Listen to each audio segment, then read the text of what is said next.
शांति। आज 13 दिसंबर 2021 के बाबा के अनमोल मधुर महावाक्य सुनेंगे। आज की मुरली में बाबा हम बच्चों को श्रीमत का महत्व बताते हैं। बाबा कहे, बाप आते हैं बच्चों को श्रेष्ठ ते श्रेष्ठ बनाने और उसी के लिए बाबा श्रीमत देते हैं।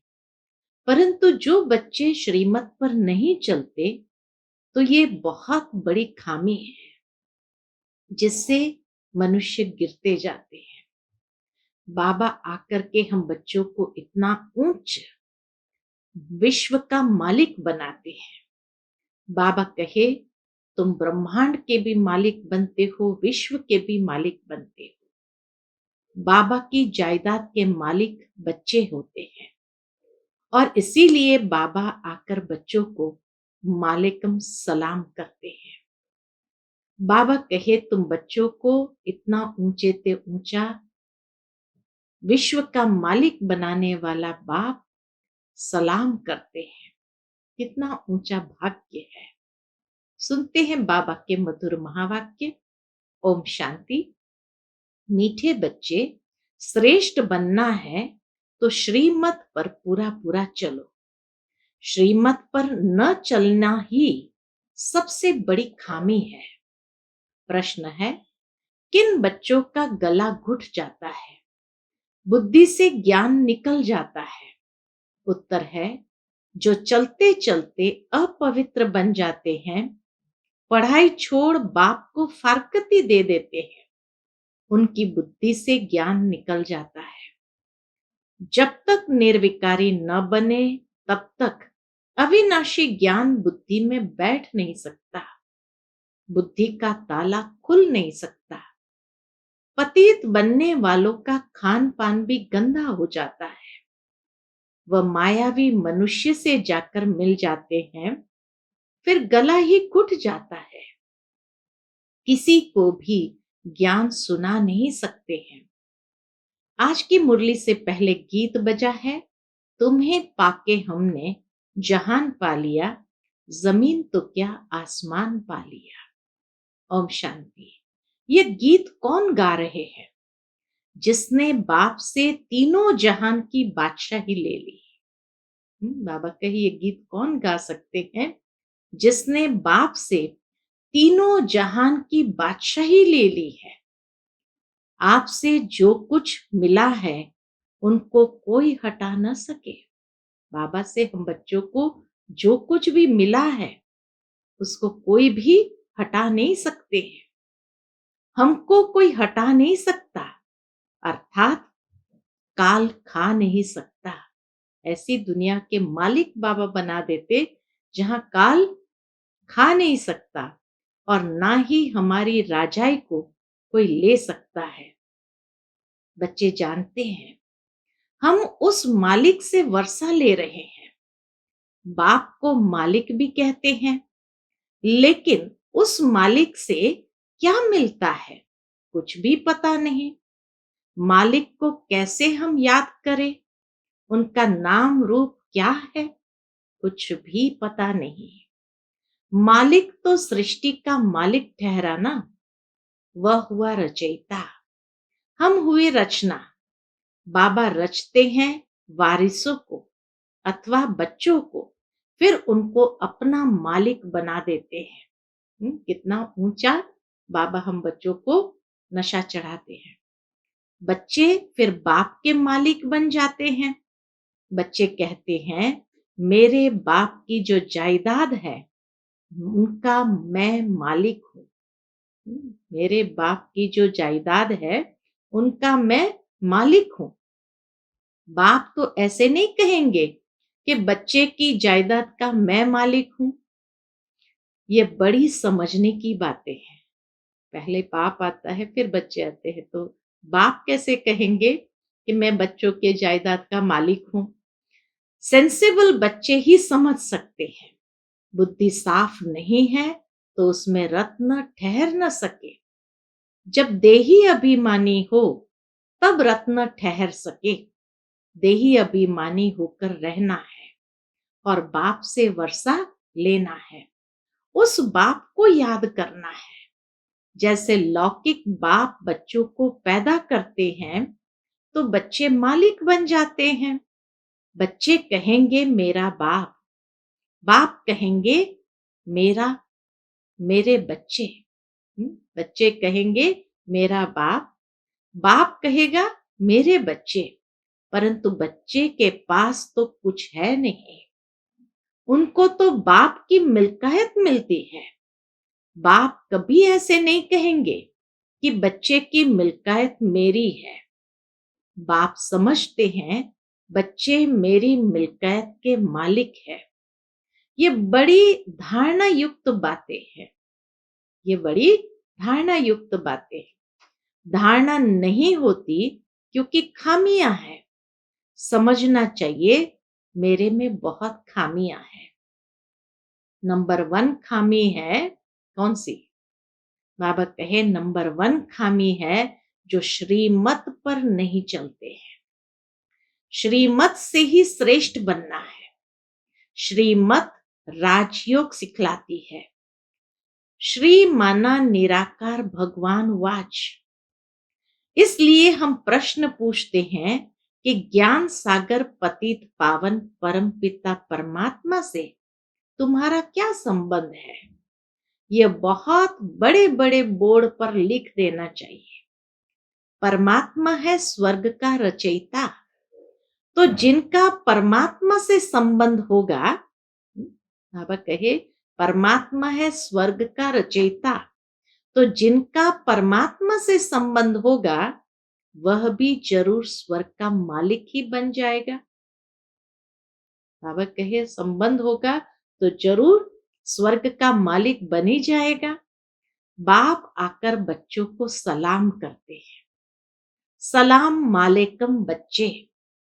बच्चे कहते हैं मालेकम सलाम। हम तो सिर्फ ब्रह्मांड के मालिक हैं। शिव बाबा कहते हैं हम तो सिर्फ ब्रह्मांड के मालिक हैं। तुम ब्रह्मांड और विश्व दोनों के मालिक बनते हो। इसलिए बाबा बच्चों को डबल सलाम करते हैं। एक ही बेहद का बाप तुम्हारी कितनी निष्काम सेवा करते हैं। लौकिक बाप निष्काम नहीं होते। उनको आश रहती है कि हम वानप्रस्थ अवस्था में जाएंगे तो बच्चे हमारी सेवा करेंगे। असल ये कायदा था। हाँ, बाबा कहे पहले ये कायदा भी था। क्या था? बच्चे बाप की सेवा करते थे। आजकल तो पैसे उड़ा देते हैं। तुम बच्चे जानते हो हमको ऐसी बादशाही मिलती है बाप से।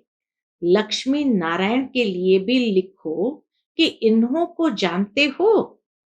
इन्हों को ये स्वर्ग की बादशाही किसने दी? जरूर स्वर्ग स्थापन करने वाला ही देगा। पुरानी दुनिया हो तब तो नई दुनिया स्थापन करेंगे। तो लक्ष्मी नारायण ने ये वर्षा पाया श्रीमत पर चलने से। श्रीमत राजयोग और सहज ज्ञान सिखलाती है। श्रीमत हमें सहज राजयोग और ज्ञान सिखलाती है। जिनको समझाते हैं वह राजा बन जाते हैं। पहले नंबर में श्री कृष्ण, उसने ऐसा क्या कर्म किया जो अपने माँ बाप से भी जास्ती मर्तबा पाया? वह महाराजा महारानी कहाँ थे जिनके पास कृष्ण का जन्म हुआ? जब तक निर्विकारी होकर नहीं रहेंगे तब तक अविनाशी ज्ञान बुद्धि में बैठ नहीं सकता। बुद्धि का ताला खुलता ही तब है जब पवित्र रहते हैं। अपवित्र बनने से सब बुद्धि से निकल जाएगा। बहुत बच्चे फारगती दे देते हैं, पढ़ाई को ही छोड़ देते हैं। वह फिर कभी किसको ज्ञान सुना न सके, पतित बन जाते हैं। खान पान भी गंदा खाते, मायावी मनुष्य से जाकर मिलते हैं, उनके गले घुट जाते हैं। यह बात भी शास्त्रों में है। बाबा कहे यह बात भी शास्त्रों में है। कि कई असुर आकर के अमृत पीते थे, फिर जाकर के वो असुरों से मिल जाते थे। दूसरी बहुत सुंदर शास्त्र की बात बाबा बताते, वृंदावन में रास आदि होती थी, मना कर देते थे, किसको सुनाएंगे तो गला घुट जाएगा। वृंदावन में कहा जाता है पूर्णमासी पर महारास होती थी। कृष्ण के साथ में गोपियां महारास करते थे। फिर उनको कहते थे कि किसी को सुनाना नहीं, क्योंकि वह जब रात को आती थी तो किसी को पता नहीं चलता था। तो बाबा कहे जैसे शास्त्रों में है कि वो जब जाकर के सुनाएंगी तो उनका गला घुट जाएगा। तो इसीलिए वृंदावन में रास आदि होती थी, मना करते थे, मना कर देते थे, किसको सुनाएंगे तो गला घुट जाएगा। है ये ज्ञान की बात। चुप चुप करके कई बाबा की ऐसी गोपिकाएं हैं जो बाबा के घर आ जाती है मुरली सुनने के लिए, और मुरली के तान में जैसे मस्त हो जाती है, जैसे कि अतीन्द्रिय सुख का अनुभव करती है, महारास करती है। अगर फारगती दी जाकर निंदा करते हैं तो गला घुट जाता है। कहते हैं ना सतगुरु का निंदक ठौर न पाए। बाप कहते हैं सृष्टि जब पतित पुरानी हो जाती है तब मैं आता हूं। मनुष्य को तमो प्रधान बनना ही है। जो कर्तव्य करेंगे वो उल्टा ही करेंगे, क्योंकि उल्टी मत मिल रही है, श्रीमत है नहीं। उल्टी मत पतित भ्रष्टाचारी बनाती है। आगे भ्रष्टाचारी अक्षर ही नहीं था। सन्यासी विकारों का सन्यास करते हैं पावन बनने के लिए। तो पहले पहले ये बात समझानी है, कौन सी, कि परमपिता परमात्मा से तुम्हारा क्या संबंध है। सब भगवान को याद करते हैं। भगवान कहते हैं मुझे सब भगत प्रिय है, क्योंकि उन सबको मुझे ही गति सदगति देनी है। वह समझते हैं भगवान आकर भक्तों को भक्ति का फल देते हैं, इसलिए भगत भगवान को प्रिय है। बाबा समझाते हैं, बाबा समझाते हैं तुमने दुर्गति को पाया है, अब मैं सदगति देने आया हूं। भक्ति के बाद भगवान को आना है जरूर। मुझे तुमको ही पहले भक्ति का फल देना पड़ता है, और तो शुरू से लेकर मेरे भक्त है नहीं। वह तो अनेकों की भक्ति करते हैं। तुम मेरे प्यारे बच्चे हो।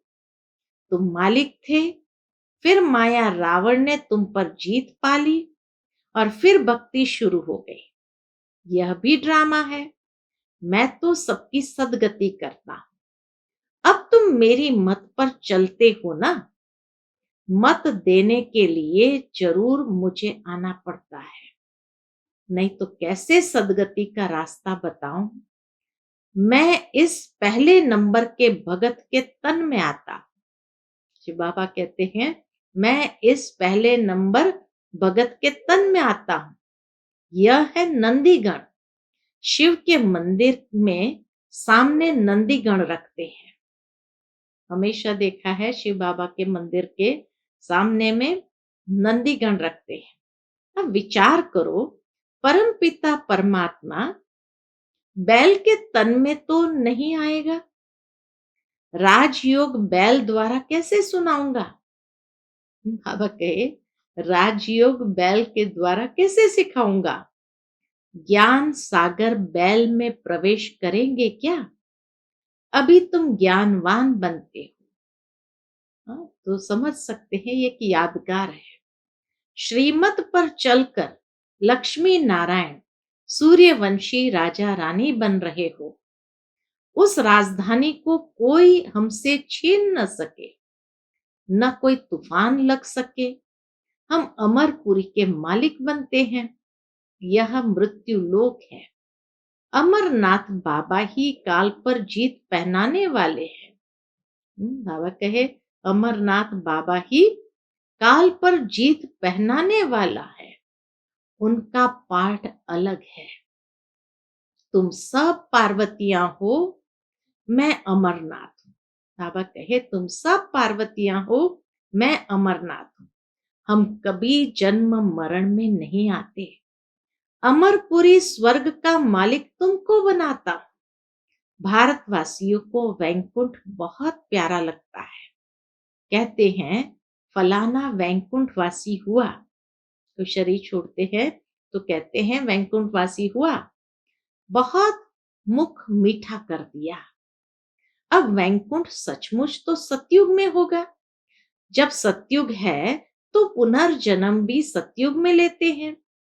फिर त्रेता में आते हैं तो पुनर्जन्म भी त्रेता में लेते हैं।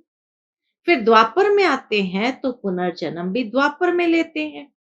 परंतु ऐसे थोड़ी हो सकता है जो मरेंगे कलयुग में और पुनर्जन्म लेंगे सतयुग में। स्वर्ग में जन्म लेते रहे, इसका मदार है पढ़ाई पर। स्वर्ग में जन्म ले वैकुंठवासी बने, उसका मदार है पढ़ाई पर। बाप कहते हैं मैं तुमको सृष्टि का मालिक बनाता हूं। मैं निष्कामी हूं। हम विश्व का मालिक नहीं बनते हैं।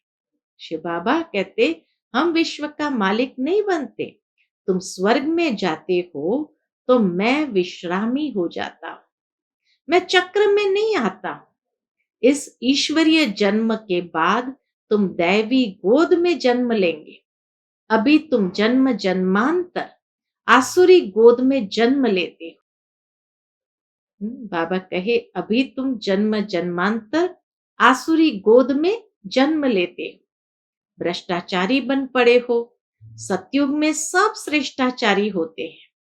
अब तुम श्रीमत से श्रेष्ठाचारी बन रहे हो। वहां विष होता नहीं। यहाँ भल सन्यासी है, परंतु जन्म तो विकारों से लेते हैं ना। सतयुग में विकारों से जन्म नहीं होता है। नहीं तो उन्हों को संपूर्ण निर्विकारी कह न सके। वहां माया होती नहीं। परंतु यह बातें भी जब किसकी बुद्धि में बैठे। अब बाबा कहते हैं बच्चे तुमको घर जाना है, फिर स्वर्ग में आकर राज्य करना है। आत्माएं परमधाम से आती है पाठ बजाने। फिर जब तक पति पावन आकर लिबरेट न करे, तब तक एक भी जा न सके। बाबा कहे जब तक पतित पावन आकर लिबरेट न करे, तब तक एक भी जा नहीं सकता। कपोड़ा मारते रहते हैं फलाना पार निर्वाण गया। बाप आकर सब बातें अच्छी रीति समझाते हैं। पहले पहले समझाओ। कौन सी बात आज बार बार कहते हैं कि पहले पहले समझाओ परम पिता परमात्मा से तुम्हारा क्या संबंध है। दूसरे किसको यह भी प्रश्न पूछने आएगा नहीं। तुम कल्प कल्प पत्थर बुद्धि से पारस बुद्धि और पारस बुद्धि से पत्थर बुद्धि बनते आए हो। यह तो अच्छी रीति समझाया जाता है, परंतु जबकि निश्चय बैठे बरोबर शिव बाबा के हम बच्चे हैं। बाबा कहते हैं मैं अब आया हूं तुमको सुखधाम ले चलने। चलेंगे? पूछते बाबा। अब मैं आया हूं तुमको सुखधाम ले चलने। चलेंगे? वहां ये विष नहीं मिलेगा। मूल बात ही पवित्रता की है। जो कल्प पहले रहे थे वही अब भी रह सकते हैं। बहुत बच्चियां लिखती है बाबा पता नहीं कब बंधन टूटेगा, युक्ति बताओ। बाबा कहते हैं बच्चे बंधन टूटेगा अपने टाइम पर। बाबा क्या करेंगे? एक बंधन बल छूट जाए, फिर बच्चों आदि में मोह पड़ जाता है। इन सब से बुद्धि निकालने में बड़ी मेहनत लगती है। कई तो और ही जास्ती मोह में आ जाते हैं। बहुत है जो मोह में लटक पड़ते हैं। बाबा कहते हैं तुम मोह एक बाप में रखो, तब धारणा होगी। कोई ज्ञान उठा नहीं सकते हैं तो भागंती हो जाते हैं, फिर नाम बदनाम होता है। ड्रामा में कल्प पहले भी यह हुआ था। जो सेकंड पास हुआ वह ड्रामा। अम्मा मरे तो भी हलवा खाना, बीबी मरे तो भी हलवा खाना। कच्चे को थोड़ा झटका आता है। कोई भी शरीर छोड़ते हैं, अगर कच्चे हैं तो बाबा कहे उनको थोड़ा झटका आता है। बहुत सन्यासी भी ऐसे होते हैं, नहीं ठहर सकते हैं तो गृहस्थ में चले जाते हैं। चलन ही ऐसी होती है। यहाँ तो एक ही मुख्य बात है, हम भी उस बाप से वर्षा ले रहे हैं। तुम भी उनको पिता समझते हो, आकर स्वर्ग का वर्षा ले लो। एक ही बात है, सेकंड में जीवन मुक्ति। पिछाड़ी में थोड़ा ही समझाने से मनुष्य जट समझ जाएंगे। अनेक मत है जिससे भारत भ्रष्ट बन गया है। फिर एक ही मत से आधा कल्प के लिए भारत श्रेष्ठाचारी बनता है। श्रेष्ठ जरूर बाप ही बनाएंगे। सबको पार ले जाने वाला एक ही बाप है, तो जरूर कोई डुबोने वाले भी होंगे। श्रेष्ठ बना करके पार ले जाने वाला एक ही बाप है, तो बाबा कहे जरूर कोई डुबोने वाले भी होंगे। बाप तो सबको कहते हैं, विकारों का संन्यास करना ही पड़ेगा, तभी तुम पवित्र दुनिया के मालिक बन सकेंगे। बाबा वर्षा दे रहे हैं। ढेर ब्रह्मा कुमारियां हैं, तुम भी बीके हो। वर्षा रूहानी बाप से मिलता है, कितना सहज है।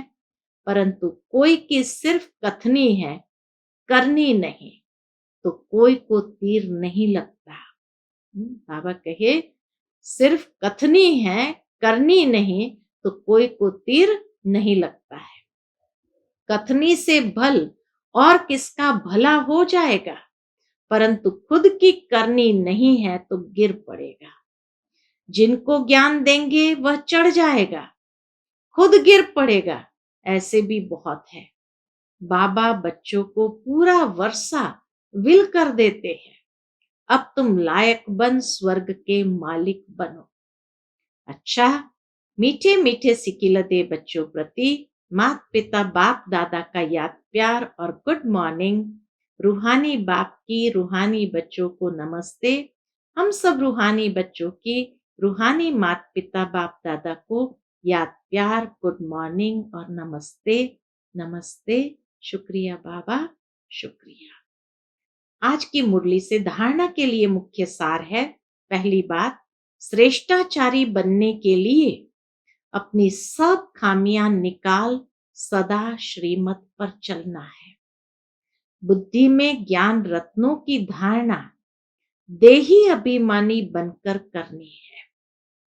दूसरी पॉइंट, अपनी कथनी और करनी एक करनी है। ज्ञान की धारणा के लिए सबसे मोह निकाल एक बाप में ही मोह रखना है। आज का बाप दादा का मधुर वरदान हम बच्चों के प्रति है। बाप दादा के साथ द्वारा माया को दूर से ही मूर्छित करने वाले माया जीत जगत जीत भव। कितनी सुंदर बात बाबा ने कही। बाप दादा के साथ द्वारा माया को दूर से ही मूर्छित करने वाले माया जीत जगत जीत भव। जैसे बाप के स्नेही बने हो, ऐसे बाप को साथी बनाओ, तो माया दूर से ही मूर्छित हो जाएगी। शुरू शुरू का जो वायदा है, तुम्ही से खाऊं, तुम्ही से बैठूं, तुम्ही से रूह को रिझाऊं, इसी वायदे प्रमाण सारी दिनचर्या में हर कार्य बाप के साथ करो, तो माया डिस्टर्ब कर नहीं सकती, उसका डिस्ट्रक्शन हो जाएगा। तो साथी को सदा साथ रखो। साथ की शक्ति से व मिलन में मगन रहने से माया जीत जगत जीत बन जाएंगे। आज का स्लोगन है, अपनी ऊंची वृत्ति से प्रवृत्ति की परिस्थितियों को चेंज करो। अपनी ऊंची वृत्ति से प्रवृत्ति की परिस्थितियों को चेंज करो। अच्छा, ओम शांति।